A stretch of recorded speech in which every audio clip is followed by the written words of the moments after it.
Shalom semuanya, Bapak dan teman-teman semuanya. Perkenalkan, nama saya Nika Yustina, NIM 1902 120828, jurusan Teologi Kristen semester 5, mata kuliah Homiletika 2. Dosen pengampu Pak Lukas MPD. Kali ini saya akan membuat tugas khotbah pendekatan apologet. Baik, di sini kita masuk ke dalam nas Alkitab yang saya ambil dari kitab Matius pasal 1 ayat yang ke-18 hingga yang ke-25 dengan frikop kelahiran Yesus Kristus yang berbunyi demikian. Kelahiran Yesus Kristus adalah seperti berikut. Pada waktu Maria ibunya bertunangan dengan Yusuf, ternyata ia mengandung dari Roh Kudus. Sebelum mereka hidup sebagai suami istri, karena Yusuf suaminya, seorang yang tulus hati dan tidak mau mencemarkan nama istrinya di muka umum, ia bermaksud menceraikannya dengan diam-diam. Tetapi ketika ia mempertimbangkan maksud itu, malaikat Tuhan nampak kepadanya dalam mimpi dan berkata, "Yusuf, anak Daud, janganlah engkau takut mengambil Maria sebagai istrimu, sebab anak yang di dalam kandungannya adalah dari Roh Kudus. Ia akan melahirkan anak laki-laki, dan engkau akan menamakan dia Yesus, karena dialah yang akan menyelamatkan umatnya dari dosa mereka." Hal itu terjadi supaya genaplah yang difirmankan Tuhan oleh Nabi. Sesungguhnya anak darah itu akan mengandung dan melahirkan seorang anak laki-laki, dan mereka akan menamakan dia Immanuel, yang berarti Allah menyertai kita. Sesudah bangun dari tidurnya, Yusuf berbuat seperti yang diperintahkan malaikat Tuhan itu kepadanya. Ia mengambil Maria sebagai istrinya, tetapi tidak bersetubuh dengan dia, sampai ia melahirkan anaknya laki-laki, dan Yusuf menamakan dia Yesus. Baik, dari nas Alkitab yang sudah saya buat tadi, di sini saya mengambil sebuah tema, yaitu Tuhan Yesus sebagai manusia. Adapun kalimat peralihan, bagaimana cara membuktikan dan meyakinkan bahwa Tuhan Yesus itu manusia? Dalam hal ini, cara membuktikannya menurut pemahaman Alkitab adalah yang pertama, Tuhan Yesus bisa marah seperti manusia, di mana terambil di dalam Matius pasal yang ke-21 ayat 12 hingga ayat yang ke-13 yang berbunyi, "Lalu Yesus masuk ke bait Allah dan mengusir semua orang yang berjual beli di halaman bait Allah. Ia membalikkan meja-meja penukar uang dan bangku-bangku pedagang merpati." Ayat yang ke-13, "Dan berkatalah kepada mereka, ada tertulis, rumahku disebut rumah doa, tetapi kamu menjadikannya seorang penyamun." Itu adalah pembuktian bahwa Yesus adalah seseorang manusia. Dia bisa marah atas perbuatan yang telah dilakukan oleh manusia. Sama seperti kita juga bisa marah ketika seseorang teman atau saudara kita melakukan kesalahan. Kita bisa menunjukkan sifat kemarahan kita kepada mereka. Inilah sifat yang ditunjukkan Tuhan kepada orang-orang pada saat itu. Dia marah. Yang kedua, Tuhan Yesus bisa menangis atau bersedih, di mana terambil di dalam Yohanes pasal 11 ayat yang ke-35 yang berbunyi, "Maka menangislah Yesus." Dia sama seperti kita, dia bisa menangis, dia bisa mengeluarkan air mata. Itu adalah suatu hal yang menunjukkan kemanusiaan Yesus. Yesus bisa menangis. Itulah yang perlu kita ketahui. Yang ketiga, Yesus bisa merasakan haus, di mana terambil dalam Yohanes pasal yang ke-19 ayat yang ke-28 yang berbunyi, "Sesudah itu karena Yesus tahu bahwa segala sesuatu telah selesai, berkatalah ia, supaya genaplah yang ada tertulis dalam kitab suci, aku haus." Itu adalah wujud kemanusiaan Tuhan Yesus. Dia bisa merasakan haus. Sama seperti kita manusia. Sering kita merasakan haus ketika kita kelelahan. Kita ingin meminum. kita ingin merasakan kelegaan. Itulah yang dirasakan Tuhan. Itulah kemanusiaan yang menunjukkan bahwa Tuhan itu adalah seseorang yang manusia, sama seperti kita. Dia menunjukkan dirinya, dia bisa merasakan haus.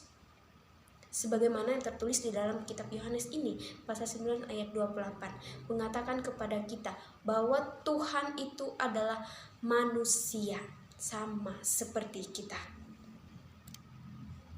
Lalu yang keempat, Tuhan Yesus bisa merasakan takut, yang terambil dalam Lukas pasal yang ke-22 ayat 42 sampai ayat yang ke-46, yang berbunyi, "Ya Bapakku, jikalau engkau mau, ambillah cawan ini daripadaku.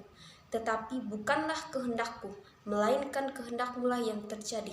Maka seorang malaikat langit menampakkan diri kepadanya untuk memberikan kekuatan kepadanya. Ia sangat ketakutan dan makin bersungguh-sungguh berdoa. Peluhnya menjadi seperti titik-titik darah yang bertetesan ke tanah. Lalu ia bangkit dari doanya dan kembali kepada murid-muridnya. Tetapi ia mendapati mereka sedang tidur karena duka cita. Katanya kepada mereka, "Mengapa kamu tidur? Bangunlah dan berdoalah, supaya kamu jangan jatuh ke dalam pencobaan." Ini juga menunjukkan bahwa sikap Tuhan Yesus itu adalah sosok seseorang yang manusia. Dia bisa merasakan kecemasan, dia bisa merasakan ketakutan yang luar biasa, sehingga dia berkeringat yang sangat dahsyat, sehingga berkecucuran. Sama seperti kita manusia, ketika kita merasakan takut, kita akan gugup, kita akan berkeringat. Itulah wujud bahwa Tuhan Yesus itu adalah manusia. Dia bisa merasakan ketakutan yang luar biasa ketika dia mau dicobai, dan dia merasakan takut. Baik, yang kelima, Tuhan Yesus bertumbuh, yang terambil dalam Lukas pasal 2 ayat 52. "Dan Yesus makin bertambah besar dan bertambah hikmatnya, dan besarnya makin dikasihi oleh Allah dan manusia." Sama seperti kita, ketika dia sudah dilahirkan, dia bertumbuh seperti manusia wajarnya. Dari bayi, dari dia mulai anak-anak, remaja, hingga dia bertumbuh semakin besar. Itulah menunjukkan bahwa Tuhan itu adalah manusia, sama seperti kita. Lalu yang keenam, Tuhan Yesus bisa merasakan lapar, di mana yang tertulis di dalam Matius pasal 4 ayat 2. "Dan setelah berpuasa 40 hari dan 40 malam, akhirnya laparlah Yesus." Sama seperti kita, saudara-saudaraku. Ketika kita 1 hari saja tidak makan, maka kita akan merasakan sakit perut yang luar biasa. Itu menandakan bahwa kita itu adalah seseorang yang manusia, yang penuh dengan membutuhkan makanan. Sama seperti Tuhan, dia itu adalah manusia yang bisa merasakan lapar, manusia yang bisa merasakan haus. Ketika perutnya kosong, tidak terisi apapun, itu yang dirasakan Tuhan. Dia merasakan lapar. Baik, dari semua hal yang sudah menunjukkan kemanusiaan Tuhan, di mana telah ditunjukkan, telah dibuktikan melalui nas-nas Alkitab yang menunjukkan bahwa Tuhan itu adalah manusia. Di sini saya mengambil sebuah kesimpulan. Kemanusiaan Yesus Kristus yang sempurna telah dinyatakan, baik secara langsung maupun tidak langsung. Yesus memiliki sifat sejati insani.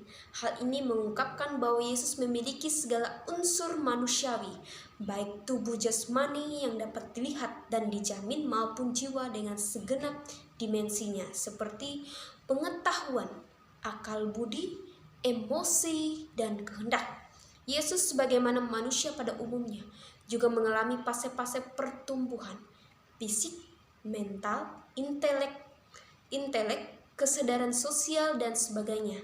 Sejak bayi, masa kanak-anak, remaja, pemuda hingga dewasa. Jadi kewajaran perkembangan ini adalah lumrah dan sejarah normal, juga berlaku bagi sifat dasar insani Kristus. Oleh karena itu, dalam berbagai kondisi Yesus pun dapat merasakan keletihan fisik, terharu, sedih, dan menangis.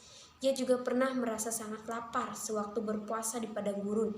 Yesus mempunyai keluarga, silsilah, dan gelar sebagai anak manusia di dalam keempat kitab Injil. Tidak kurang 80 kali Yesus menyebut dirinya sebagai anak manusia. Dengan menggunakan gelar itu secara pasti, Yesus mengidentifikasikan dirinya sebagai manusia biasa. Selain itu, Yesus juga dipanggil dengan nama anak atau keturunan Daud. Yesus juga memiliki keluarga. Hal ini membuktikan bahwa Yesus memang pernah ada di dalam sejarah manusia. Yesus dilahirkan dari rahim seorang manusia. Meskipun umat Kristen mengetahui dan mengakui bahwa Yesus adalah anak yang menjelma menjadi manusia, namun kehadirannya di bumi ini juga melalui proses kelahiran seperti manusia pada umumnya. Yesus selaku manusia juga mengalami pencobaan. Sifat dasar insani Yesus Kristus diteguhkan melalui pencobaan yang dialaminya. Pencobaan adalah suatu situasi krisis, namun netral di tengah-tengah antara ujian dan godaan. Yesus dipimpin oleh Roh Kudus ke padang gurun untuk diuji, sementara iblis datang menggodanya berulang-ulang kali. Itulah menunjukkan bahwa Tuhan itu adalah anak manusia. Shalom, terima kasih untuk hari ini. Salam sehat. Terima kasih, Tuhan Yesus memberkati kita semua. Salam.